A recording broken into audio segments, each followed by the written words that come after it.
démocratique du Congo pour la restauration de la paix et de l'autorité de l'État dans cette partie du territoire national. Monsieur le Président, c'est au moment où toutes les initiatives et actions que je viens d'exposer sont en cours et commencent à porter leurs fruits que les autorités rwandaises ont ressuscité le mouvement terroriste du 23 mars, le M23 en sigle, défait en 2013 pourtant par nos forces armées, avec l'appui des troupes internationales de la MONUSCO, pour agresser la République démocratique du Congo et bloquer le processus de paix de Nairobi, dans le but inavoué de poursuivre les pillages des ressources naturelles de la République démocratique du Congo et de placer sous l'impérium rwandais une partie de son territoire national, le Nord Kivu en l'occurrence. C'est ici le lieu, une fois de plus, de dissiper toute équivoque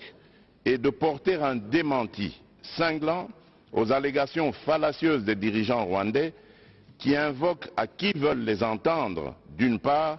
la prétendue collaboration entre officiers de l'armée congolaise et les commandants des forces démocratiques pour la libération du Rwanda, les FDLR, alors que j'ai changé le leadership de l'armée depuis plusieurs mois, et d'autre part, le discours de la haine tribale contre les populations dites rwandophones qui seraient persécutées ou, pire encore, menacées de génocide en République démocratique du Congo, et cela pour justifier leurs crimes dans mon pays et obtenir la mansuétude de certains pays. À cet égard, je recommande à toute personne qui en aurait encore le doute de lire les groupes d'experts, le rapport des groupes d'experts de l'ONU sur la situation sécuritaire à l'est de la République démocratique du Congo, rapport de septembre 2022, distribué par le Conseil de sécurité, et celui lui déposé en janvier dernier pour se rendre à l'évidence de la présence des forces de défense du Rwanda, les RDF, au Nord Kivu et de leur soutien au M23. Quant au discours de haine contre nos compatriotes Tutsis congolais,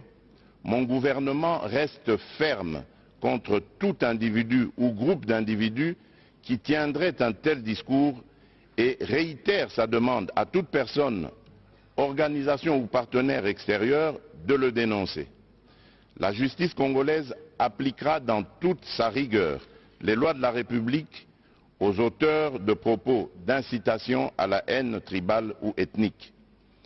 Sur ce chapitre de la prétendue persécution des Congolais rwandophones,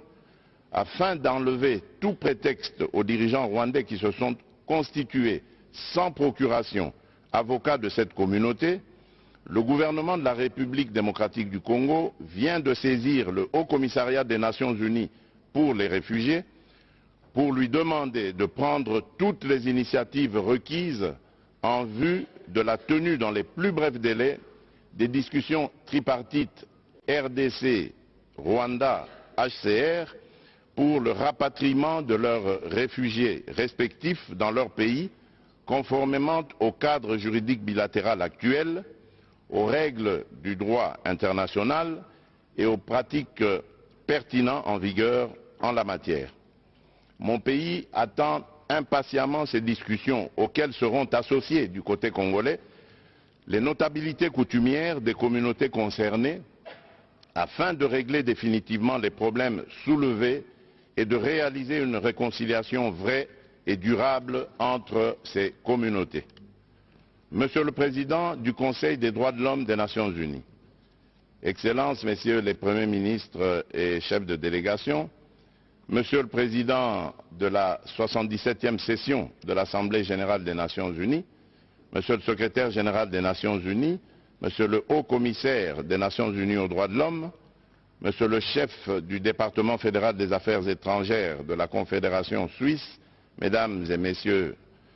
il n'y a de pire ennemi des droits de l'homme et des libertés fondamentales que la guerre. Il est illusoire de prétendre protéger et promouvoir les droits de l'homme ainsi que les libertés fondamentales dans un contexte de guerre qui exacerbe les tensions internes et affaiblit l'État. C'est pourquoi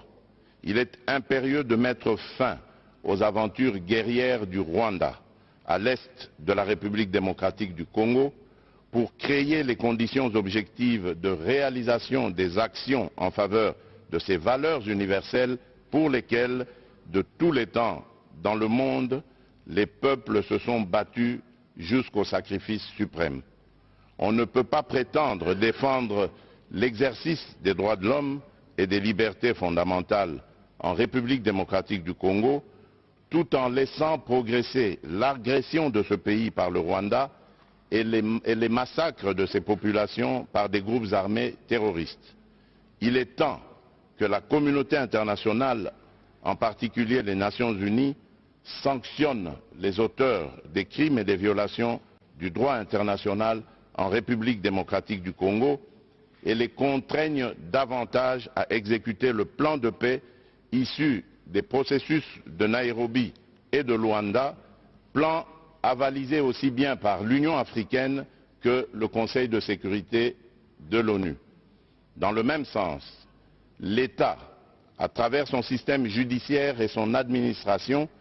est l'instrument principal de la garantie de jouissance et d'exercice des droits de l'homme et des libertés fondamentales. Il n'y a d'État et de pouvoir judiciaire que pour garantir à tous leurs droits et libertés, dit-on. C'est pourquoi la République démocratique du Congo attend de ses partenaires bilatéraux et multilatéraux l'appui à ses efforts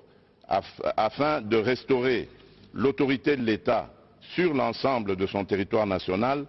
et réformer profondément son appareil judiciaire, tant dans ses structures qu'en ce qui concerne ses animateurs. C'est bien de dénoncer les violations des droits de l'homme et des libertés fondamentales, mais c'est encore mieux de contribuer à l'amélioration du rendement des mécanismes et institutions chargées de leur protection et promotion, ainsi qu'à leur enracinement dans la culture sociale, notamment par une plus grande spécialisation de la société civile et la formation des administrations publiques concernées. Je vous remercie.